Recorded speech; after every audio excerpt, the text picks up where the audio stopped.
জামায়াত ইসলামী একটি আদর্শভিত্তিক দেশপ্রেমিক সংগঠন। যে দলটি প্রতিপক্ষকে ক্ষমা করার ঘোষণা দিয়েছে, এই মুজাহিদ সাহেবরা সংখ্যালঘুদের সবচেয়ে বেশি চাকরি দিয়েছেন।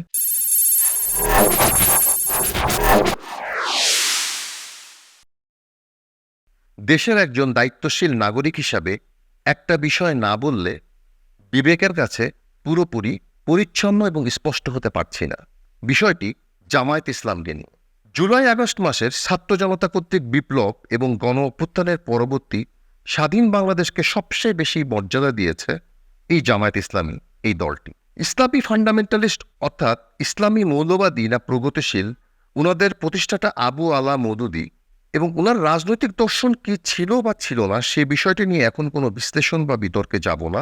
তবে মোটা দাগে জামায়াত ইসলাম যে একটা প্রগতিশীল দেশপ্রেমিক ইসলামী দল হিসাবে, সেটা আমাদের কাছে আপাত বা মোটা দাগে প্রতীয়মান।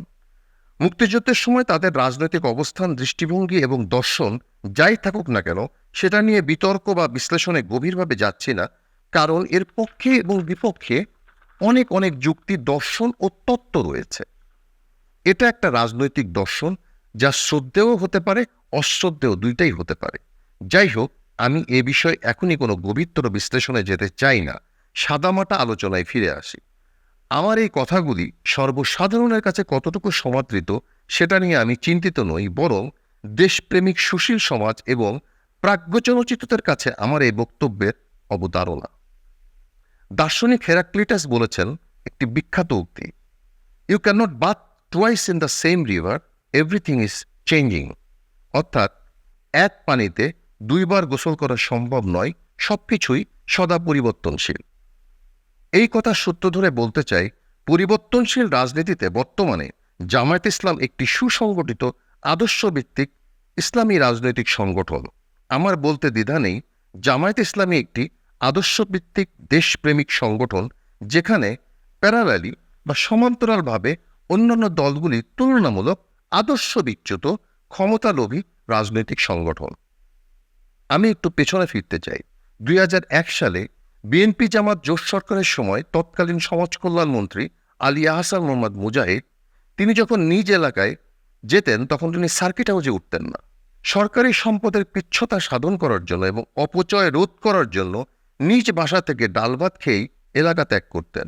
তৎকালীন শিল্পমন্ত্রী মতিউর রহমান নিজামী এবং এই মুজাহিদ সাহেবরা সংখ্যালঘুদের সবচেয়ে বেশি চাকরি দিয়েছেন এবং সবচেয়ে বেশি উপকার করেছেন।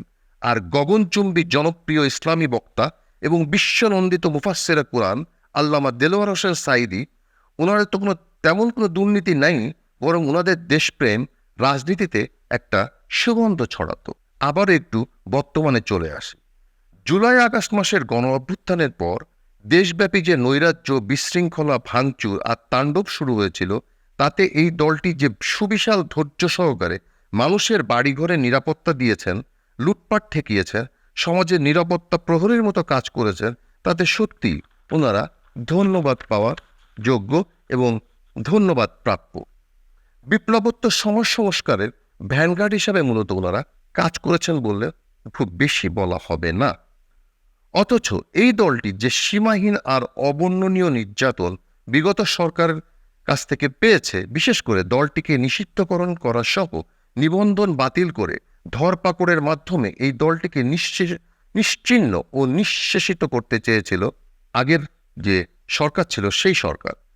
সেই সীমাহীন রাজনৈতিক নিপীড়নের জায়গায় দাঁড়িয়েও যে দলটি প্রতিপক্ষকে ক্ষমা করার ঘোষণা দিয়েছে এবং সেই ক্ষমতার সৌন্দর্য নিয়ে যে বিশাল মহানুভবতার পরিচয় দিয়েছে, তা এই দলটির পক্ষেই শুধু সম্ভব বলে আমি বর্তমান প্রেক্ষাপটে মনে করি।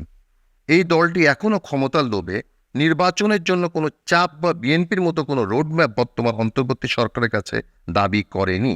হয়তোবা দলটি আরও সুসংগঠিত এবং নিজ অবস্থানকে আরও স্বচ্ছ করার জন্য এটা হয়তো বলছে না, এটাও একটা বিবেচনা। তদুপরি জামায়াত ইসলামী একটি ধীরভাবে অগ্রসমান, নিজেদের পরিচ্ছন্নতার সুগন্ধ ছড়ানোর স্ট্র্যাটেজিটাই গ্রহণ করেছে।